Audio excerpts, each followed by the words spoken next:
जी के सामने ये क्यों नहीं कहते हैं कि भारत की बेटियों को साइंटिस्ट बनाना पड़ेगा, भारत की बेटियों को आईएएस आईपीएस बनाना पड़ेगा।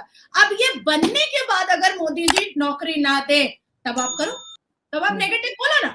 लेकिन आपको 12 की स्पेलिंग नहीं आती, आपको 11 की स्पेलिंग नहीं आती, आप डीओ डू बोलते हैं और जियो गु बोलते हैं, और आप चाहते हैं कि मेरे को नौकरी नहीं मिल रही है। नहीं, आपको नौकरी नहीं मिलेगी, आपको रेडी ही लगाना पड़ेगा। और 72 वर्जिन हूर के दीवाने इतनी बड़ी बड़ी बातें बोलते हैं, उनके मुंह पर शोभा भी नहीं। गांधी जी ने कुछ दिन पहले जो है, मैंने उस पर वीडियो भी बनाई है, उन्होंने कहा कि भारत में जो लोग हैं उनके पास जॉब्स नहीं है, उनकी हालत जो है वो बांग्लादेश, भूटान और पाकिस्तान से भी खराब है। उसके ऊपर जब मैंने सोलो बनाया तो मुझे भारत से तो खैर 2-4 ने बोला, लेकिन 2-4 ने मुझे पाकिस्तान से भी सुना दी।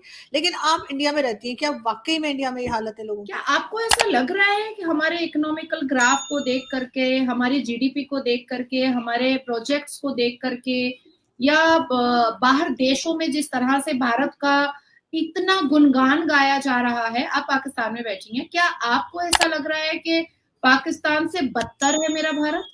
नहीं, मुझे तो नहीं लग रहा बिल्कुल। अब आती है बात कि टीवी चैनल्स पर आकर के और राहुल बाबा के जीप पर चढ़ करके कुछ लोग रोते हुए दिखाई दिए, तो वो उन लोगों से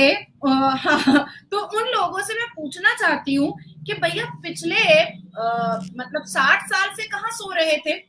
अगर मैंने लॉ की डिग्री ली, जब मैंने लॉ की डिग्री ली तो मुझे कोर्ट के अंदर जाने से कोई रोक पा रहा है क्या? कोई नहीं रोक पा रहा है। मेरे अंदर क्वालिफिकेशन है, क्रेडिबिलिटी है, कैपेसिटी है, कैपेबिलिटी है। आपने मुझे बुलाया, आप जानती हैं कि नाजिया इस मुद्दे पर बात रख सकती है, तो कोई मुझे नहीं रोक सकता है। आपको 50 फोन भी आ जाएगा कि नाजिया को मत बैठाओ, लेकिन कोई ना कोई एक ऐसा टॉपिक आएगा कि आप सोचेंगे कि नाजिया इसमें अच्छा बोलेगी तो मैं नाजिया को ही बैठाऊंगी।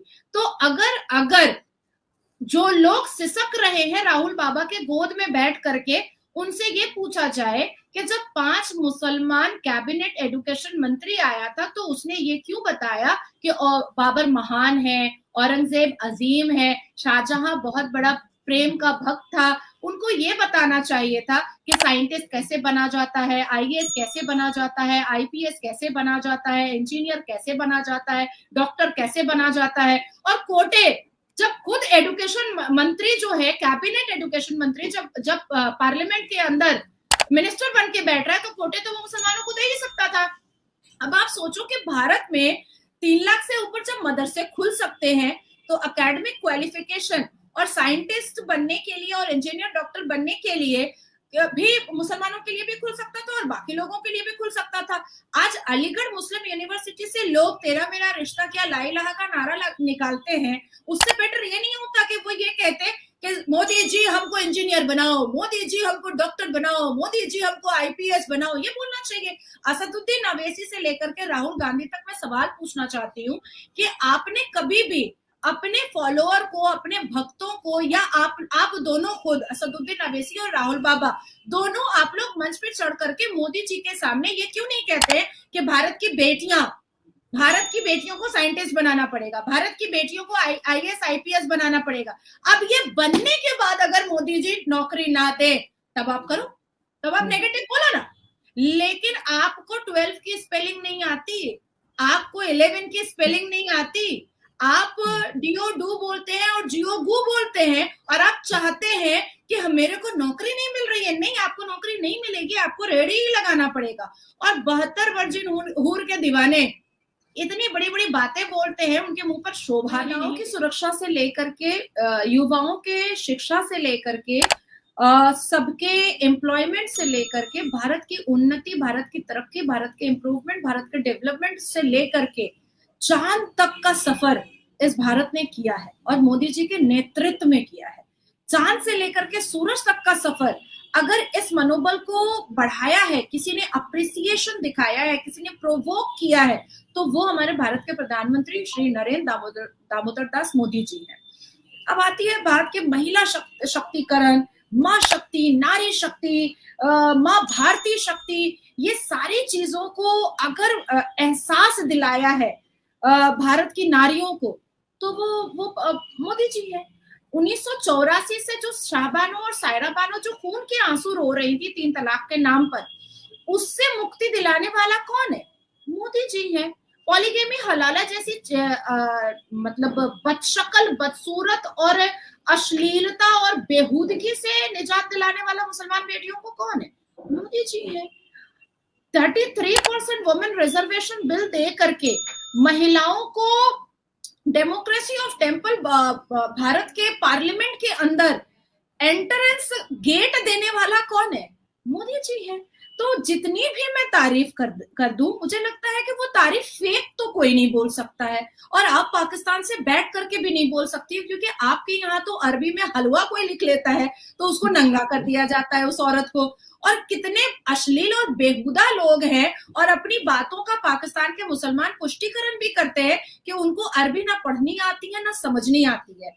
आज मैं ओ माई गॉड लिख लूं तो सब पढ़ लेंगे कि अच्छा ओ माई गॉड लिखी और समझ भी लेंगे। लेकिन पाकिस्तान में अरबी में मैं खूबसूरत हूँ ये लिखा हुआ है, ये कोई पढ़ भी नहीं पाया, समझ भी नहीं पाया।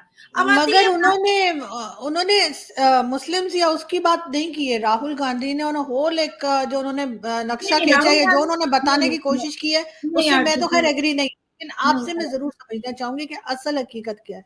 नहीं, राहुल गांधी और कांग्रेस परिवार हमेशा से मुसलमानों का परिवार रहा है, और आपके चैनल में भी मुझे शहबाज शरीफ का एक एमएलए बोलता हुआ दिखाई दिया राहुल गांधी के प्रचार में, जो मैंने टोका भी था कि मुझे तो पता था कि 28 पार्टियां ही जुड़ी हैं कांग्रेस में, ये 29 पार्टी शहबाज शरीफ की कैसे आ गई। चलो अच्छा हुआ कि मुझे पता चल गया है, तो ये इसके लिए तो मैं आपको थैंक यू बोलूंगी। और हमेशा से देखिए, बिलावल भुट्टो बिल्लो रानी यहाँ आई थी, मुसलमान कैबिनेट एजुकेशन मंत्री 1947 से 1977 तक रहे थे, जो बहुत ही नजदीकी थे जिन्ना जी के।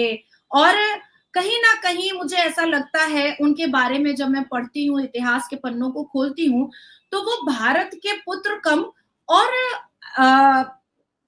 ज्यादातर मुझे स्लीपर सेल ही दिखाई देने लगते हैं, एजेंट्स ही दिखाई देने लगते हैं मुसलमान कम्युनिटी के। तो ये जो 5 एजुकेशन मंत्री आए थे, मौलाना अबू कलाम आजाद, हुमायूं कबीर, मोहम्मद करीम, फखरुद्दीन अली अहमद, नूरुल हसन, तो ये 5 एजुकेशन मिनिस्टर जो कैबिनेट मंत्री थे, नेहरू से लेकर के इंदिरा गांधी से लेकर के राजीव गांधी तक, तो 25 साल में अगर इन्होंने मुसलमानों को शिक्षा की तरफ रागिब किया होता तो आज ये रेडी नहीं लगा रहे होते, आज ये संतरा और केला और नारंगी नहीं बेच रहे होते, आज ये चाय दुकान में काम नहीं कर रहे होते, आज ये पराठे की दुकान में काम नहीं कर रहे होते।